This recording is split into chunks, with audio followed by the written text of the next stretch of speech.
Think crime doesn't pay? Think again. In the ruthless world of the American Mafia, the surviving few rise to the top and cash in big time. Meet the star of today's video, a man who once made a staggering $8 million every week.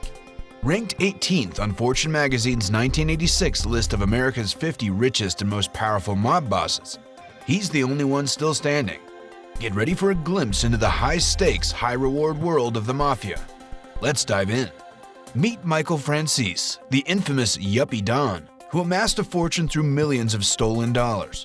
Born on May 27, 1951 in the heart of Brooklyn, New York City, Michael's roots were firmly planted in the Mafia world. His father, Sonny Franzese, was a notorious underboss for the Columbo crime family, while his mother, Cristina Capobianco, worked as a cigarette girl at Manhattan's famed Stork Club. But Michael's entry into the world wasn't without scandal. His parents were never married, and to avoid disgrace, his mother wed Frank Grillo, no relation to the actor. John Franzese's story takes an unexpected turn when he was granted permission from higher-ups in the Columbo crime family to divorce his wife, leading to his marriage with Cristina Capobianco after her previous husband, Frank Grillo, mysteriously disappeared. Michael Franzese, who grew up under the name Michael Grillo, was unaware of his biological father's identity until the age of 18. Though John was involved in the Mafia, he steered his son towards a different path, encouraging him to pursue medicine and attend Hofstra University to study pre-med in 1969. But as we'll soon discover, Michael's destiny had other plans. Life took an unexpected turn for Michael when his father was sentenced to 50 years in prison, and he had to abandon his dreams of becoming a doctor to support his family. It was during this challenging period that Joseph Columbo, the head of the Columbo family at the time, took Michael under his wing. As he grew closer to his father's associates and friends, they convinced him that quitting school and joining the family business was the only way to secure his father's release. With John Franzese already in his 50s and facing a lengthy sentence, Michael knew that unless he took action, he might never see his father alive again. The stakes were high, and Michael was about to take a dangerous plunge into the criminal underworld. Determined to save his father from a life behind bars, Michael made a fateful decision to join the Mafia, even though his father was hesitant about it. But with John's guidance from prison, Michael was soon proposed for membership in the Columbo family. Starting out as a recruit, he was on call 24/7, always ready to do whatever it takes to climb the ranks. With hard work and dedication, Michael began to build a criminal empire that would make him one of the most powerful and feared member of the American Mafia. Michael Franzese's life would never be the same after he was officially made in 1975. As a full-fledged member of the Columbo crime family, he was expected to carry out orders without question and uphold the code of silence at all costs.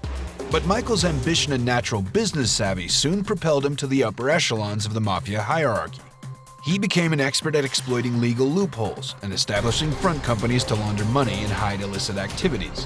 Before long, Michael was making millions for the Columbo family, and he wasn't afraid to bend or break the rules to do it. But as his wealth and power grew, so too did the risks, and Michael would eventually find himself facing his toughest challenge yet, taking on the FBI and the full force of the U.S. justice system. On Halloween night of 1975, Michael underwent his induction ceremony into the Mafia alongside 5 other recruits: Jimmy Angelino, Joseph Pereno Jr., Salvatore Michiata, Vito Guzzo Sr., and John Minerva. However, all of these men would meet violent deaths within the next 2 decades, leaving Michael as the sole survivor of that night. During the ceremony, each recruit entered a room individually, where they faced the boss. They hold their hands out, and the boss cuts their hands with a knife, allowing the blood to drip on the floor. The boss then handed them a picture of a Catholic saint, which he set alight in their hands. He warned the recruits, "Tonight you are born again into a new life. If you betray your oath, you will burn in hell like this saint is burning in your hands." Once he became a made man, Michael had 2 main goals: to get his father out of prison and to make lots and lots of money. During the 1970s, he generated income not only from Mafia activities, but also from legitimate businesses such as car dealerships, leasing companies, auto repair shops, restaurants, nightclubs, a contractor company, movie production and distribution companies, travel agencies, and video stores. You may be wondering why he had his fingers in so many different pies. It's common for organized crime syndicates to launder the money they make from their criminal enterprise through other, more legitimate business operations. His ascent was gradual but steady, as he proved his worth and earned the trust of his superiors. By 1980, he had attained the rank of Capo Regime, a position that put him in charge of a group of 300 soldiers. It was at this point in his career that Michael Franzese would embark on one of the most ambitious and profitable criminal schemes the Mafia had ever seen. The opportunity presented itself when he was approached by Lawrence Salvatore Irozzo, a man who had been running a small gasoline tax fraud scheme.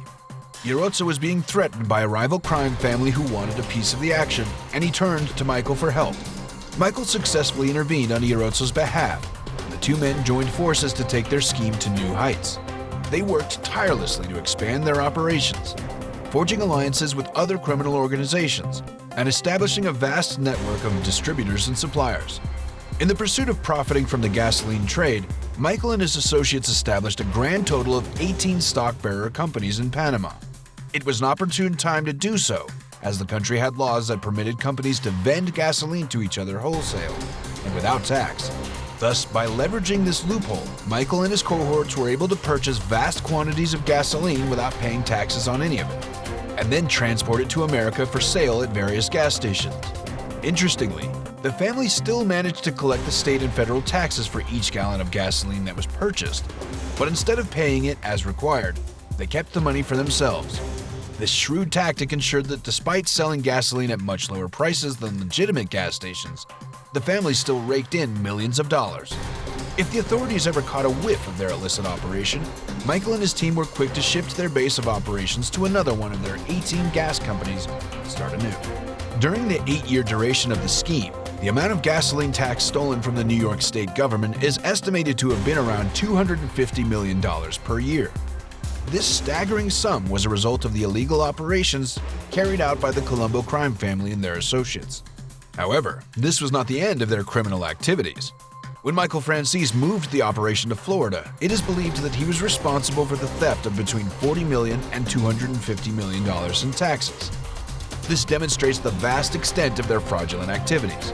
At the height of their illegal enterprise, the Columbo family and their affiliates were raking in a combined $8 million each week. Michael Franzese himself was estimated to be earning roughly $1 million per week. The enormous amount of money he was making allowed him to purchase luxury items, such as a private helicopter, a house in Florida, and another house in Marina del Rey, California. He was living the high life. The illicit proceeds from the scheme were laundered through Franzese's film production company, Miami Gold, and a significant portion of the money was deposited into offshore bank accounts in Panama and Austria. It's clear that the Columbo family was determined to maintain the profitability of their illegal enterprise and took significant steps to conceal their activities. During the 1980s, Michael had various business ventures, including a partnership with Norby Walters, a prominent talent agent. In their partnership, Michael's primary role was to intimidate any potential or existing clients, a task that he reportedly excelled at. He used his skills to extort a job for Walters to work with the King of Pop, Michael Jackson, during his national tour in 1981. Franzese's power of persuasion were also evident when he convinced the managers of legendary R&B singer Dionne Warwick to retain Walters as their agent in 1982.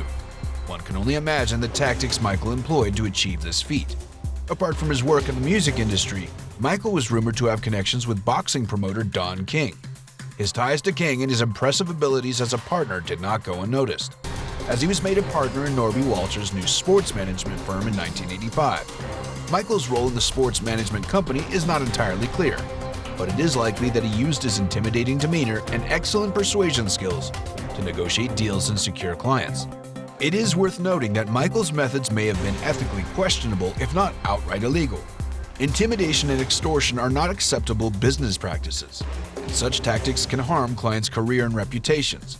However, during the 1980s, the entertainment and sports industries were known for their cutthroat nature, and Michael's methods may have been par for the course. There was also Miami Gold, a film production company as mentioned earlier. In 1984, the company produced a movie called Knights of the City, which was about street gangs participating in a singing competition. While casting performers for the film, Michael met Camille Garcia, a professional dancer. Michael and Camille hit it off immediately and later got married. As of 2021, they are still together. Although Michael accomplished his goal of making money, he didn't forget about his other objective of freeing his dad from prison. John Franzese served 10 years of his 50-year sentence before being granted parole. Despite being in and out of prison over the next few decades, he was released in 2017. He passed away in 2020 at the age of 103 while in the hospital. Initially, Michael Franzese was making a lot of money and had succeeded in getting his dad out of prison. However, his good fortune didn't last forever. In April of 1985, he was charged with racketeering but was eventually acquitted. Later that same year, in December, he was called back to court along with 9 others and was charged with 14 counts of racketeering, counterfeiting, and extortion. Lawrence Irizzo, who had previously been Michael's partner in the gasoline scheme, testified against him during the trial. Irizzo had already been sentenced to 5 years in prison and ordered to pay back $1.7 million of the stolen money. On March 21, 1986, Michael Franzese pleaded guilty to 1 count of racketeering and 1 count of tax conspiracy. As a result, he was sentenced to 10 years in prison in order to pay over $14 million in restitution. In order to do so, he had to relinquish his New York mansion, the Miami Gold Film Company, and most of the profits from Knights of the City. Michael was released on parole in 1989, but he violated the probation requirements and was sent back to prison in 1991. During his time there, he spent some time in solitary confinement, which he regards as one of the worst experiences of his life. However, his prison sentence would offer him a chance at redemption. A prison guard gave him a copy of the Bible, and like many prisoners, Michael found solace and direction by rediscovering his spirituality. He became a born-again Christian, and upon his release from prison in 1994, he decided to start afresh with his family in California and abandon his life of crime for good. As previously mentioned, Michael had taken the oath of omerta, and in the Mafia, reneging on that oath was not taken lightly. Michael's decision to leave the mob was not without repercussions, and he recalls constantly having to watch his back during this period of his life. One of the hits put out on him was even authorized by his own father, who had all but disowned him after his disloyalty to the family. Despite this, Michael has never regretted his decision to turn his back on organized crime, as many of his former associates ended up meeting violent deaths. You might be curious about what Michael has been doing lately, especially after losing a considerable amount of his wealth and influence.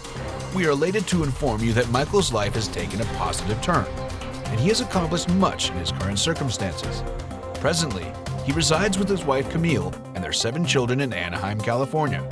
Michael has dedicated his career to being a motivational speaker and author, regularly delivering speeches at schools, youth centers, and Christian conferences. His remarkable journey from the Mafia to finding his faith is captured in 6 books, one of which we must bring to your attention, entitled From Godfather to God the Father. Aside from his literary works, Michael has contributed to several documentaries, including the acclaimed 2013 production, The Definitive Guide to the Mob, 2020's Fear City, New York vs. the Mafia. His involvement in the movie industry does not stop there.